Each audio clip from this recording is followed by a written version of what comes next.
Hello students, in the previous lecture we have already got discussed the uh, objective as well as importance of motivation.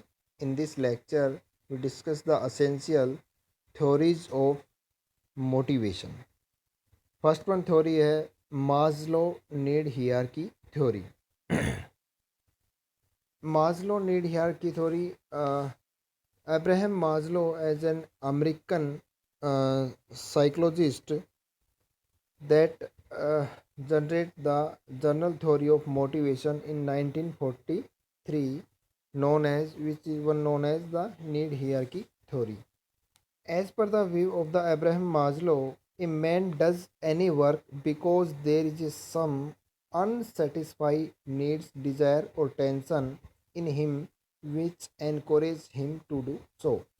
Abraham Maslow के अनुसार देखिए कोई भी आदमी है, ठीक है, चाहे वो ऑर्गेनाइजेशन में है, चाहे वो फैमिली में है, चाहे वो सोशल वेलफेयर में है, वो काम तभी कर पाता है जब उसकी कुछ जो नीड्स हैं, जो डिज़ायर्स हैं, जो चाहत हैं, ठीक है, वो पूरी कहीं ना कहीं होती हैं. ठीक है, अगर उनकी नीड्स जो है अनसेटिस्फाइड नीड्स जो है पूरी नहीं हो पाती है तो वो काम वहाँ पर नहीं कर पाएगा. तो इसमें यही कहना चाह रहे हैं कि आदमी की कुछ मुख्य आवश्यकताएं हैं जिसके ज़रिए इंसान क्या है, कोई भी इंडिविजुअल जो है वो काम करता है. Maslow has divided the basic needs of the individual into 5 major categories. जो Maslow need hierarchy theory है, as per the Abraham Maslow, उन्होंने जो है ह्यूमन नीड्स, जो इंडिविजुअल की नीड्स हैं, उनको मेनली 5 पार्ट्स में डिवाइड किया हुआ है. और इन्होंने इस थ्योरी के अनुसार ये कहना चाह रहा है कि अगर ह्यूमन की ये पांचों आवश्यकताएं पूरी हो जाएं तो वो कहीं ना कहीं 100% अपना वहाँ पर दे पाएगा और ऑर्गेनाइजेशन के गोल को as well as individual welfare के गोल को अचीव कर पाएगा. तो now let us start the let us discuss the various needs. First one is physiological needs, second one is safety need, third one is social needs and fourth one is estimate and status need, and last one is self actualization need. Now we discuss the one by one. First one is physiological needs. देखिए that is the physiological needs. Many times students uh, write down it psychological needs. Psychological needs and physiological needs are two different things. Psychological means inner instincts of an individual. अंदर mentally mind में कुछ चलता है उसको हम उस आवश्यकता को साइकोलॉजिकल नीड्स बोलते हैं. लेकिन फिजियोलॉजिकल नीड्स मीन्स कुछ हमारी शारीरिक आवश्यकताएं हैं, ठीक है, मीन्स जिनको हम बायोलॉजिकल नीड्स भी कह देते हैं. तो these are the basic needs which a man is required to satisfy in order to remain alive. इंसान जिंदा रहने के लिए उसकी कुछ आवश्यकताएं हैं, बेसिक आवश्यकताएं हैं, उनके लिए वो काम करता है. They include need of cloth, food, water, shelter. Means these are also called as the biological needs. Biological needs means मूलभूत आवश्यकताएं जिंदा रहने के लिए जो होती हैं, और we can say these are also called as the survival और alive needs. These names survival need because they are biological need required to preserve human life. कहीं ना कहीं जो ये वो मुख्य आवश्यकताएं होती हैं जो कि इंसान को सरवाइव करने के लिए और अलाइव जिंदा रहने के लिए, टिके रहने के लिए जो है ज़रूरी होती हैं. अगर एक पर्सन को रोटी, कपड़ा और मकान, अगर ये चीज़ें सेटिस्फेक्शन मिल रहा है, ये आवश्यकताएं उसकी पूरी हो रही है, तो वो काम कर पाएगा. ये कहा इन्होंने फिजियोलॉजिकल नीड्स में. Second one is safety need. Safety needs, once the physiological needs are satisfied, then require safety need, which include physically, economically and mentally safety. देखिए हर एक इंडिविजुअल चाहता है कि उसको रोटी, कपड़ा और मकान तो मिल गया है, लेकिन उसकी सेफ्टी पॉइंट ऑफ व्यू से वो सेफ रहना चाहता है, किसी भी प्रकार के कन्फ्लिक्शन वगैरह में, किसी भी प्रकार से इकोनॉमिकली और जो है सोशली या मेंटली जो है डिस्टर्ब नहीं होना चाहता, जिससे क्या होगा, माइंड में कहीं ना कहीं टेंशन क्रिएट होगी और वो अपने आप को जो है सेफ महसूस नहीं करता है. If you talk about the physical needs, physical needs safety against the accidents, attacks, disease, earthquake. मतलब किसी भी प्रकार का कोई भी एक्सीडेंट वगैरह जो है ड्यूरिंग वर्किंग हावर या फिर फॉर देयर वर्किंग किस लिए काम कर रहा है, अगर उसको सेफ्टी नहीं है तो जैसे बोलते हैं ना कि हम काम कोई भी किसी भी ऑर्गेनाइजेशन में काम कर रहे हैं, अगर वहाँ पर सेफ्टी नहीं है हमारी, ठीक है, मशीनरी के रिलेशन में या फिर कोई भी किसी भी प्रकार का नेचुरल हैजार्डस सिचुएशन क्रिएट हो, तो फिर हम वाई वी आर, हम किस लिए कमा रहे हैं। तो ये थे हमारे physiological needs, physically needs. Second one is economical needs. Economical needs safety of employment making provision for old age pension like age. Means economically की मीन्स जैसे मान लीजिए अगर आप किसी ऑर्गेनाइजेशन में काम कर रहे हो और आपको अच्छा अगर वहाँ पर बेटर पैकेज नहीं मिल रहा है, तो वाई वाई यू आप क्यों काम वहाँ पर करेंगे। तो that is the economic needs. Mentally needs safety as like as the physically needs. देखिए जब अगर इंसान की फिजिकली नीड्स जो है पूरी हो जाएंगी तो मेंटली किसी भी प्रकार का कोई डिसऑर्डर उसमें नहीं आएगा, लाइक एज स्ट्रेस और tension. Third one is social need.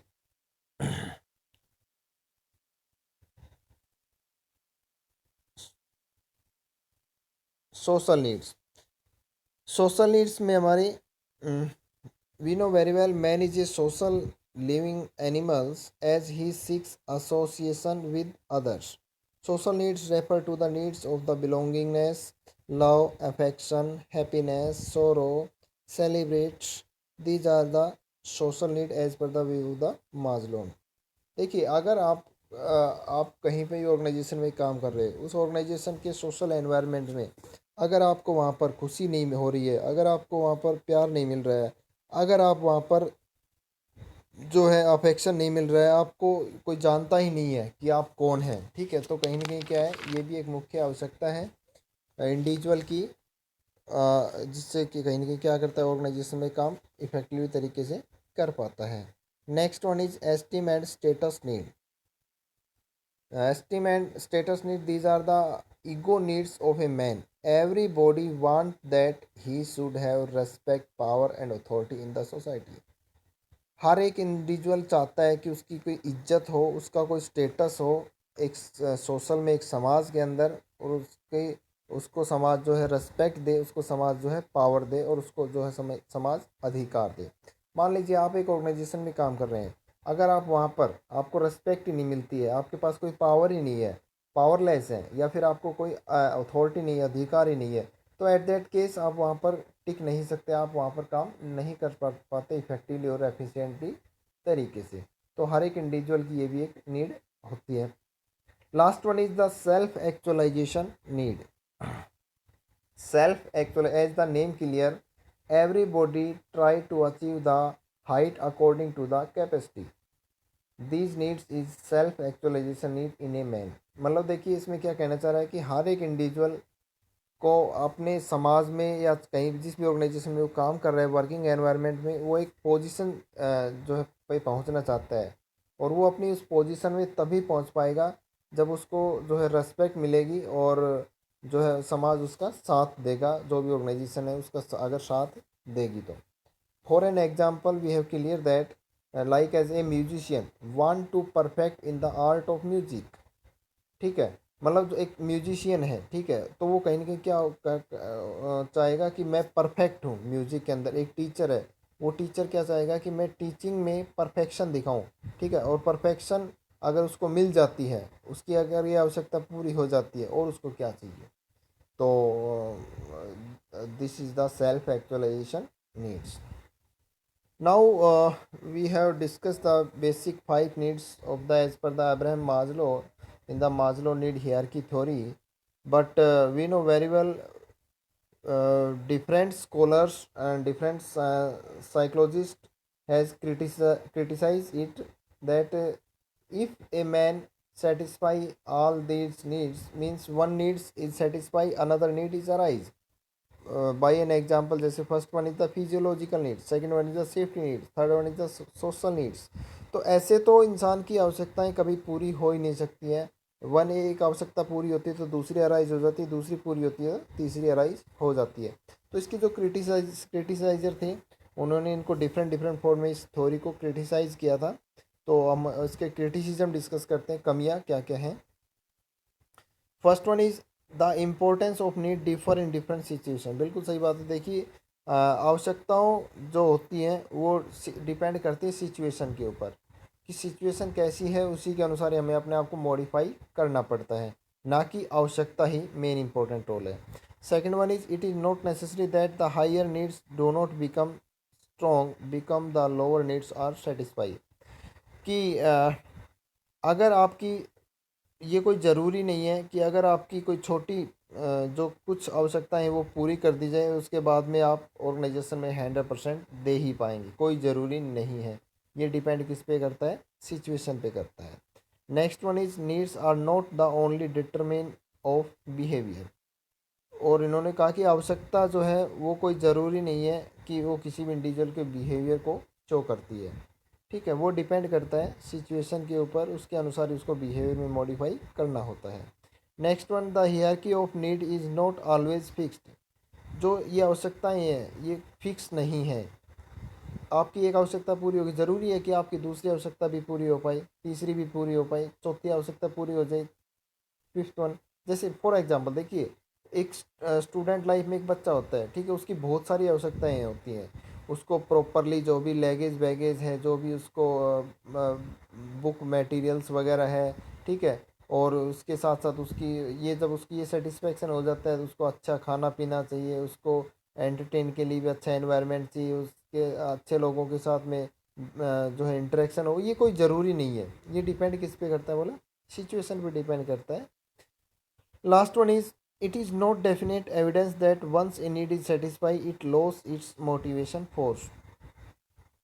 कि ये कोई ज़रूरी नहीं है कि अगर इंसान की एक आवश्यकता पूरी हो जाए तो वो कहीं ना कहीं क्या है कि लॉस इट्स मोटिवेशन फोर्स, वो अपनी मोटिवेशन फोर्स को खो दे।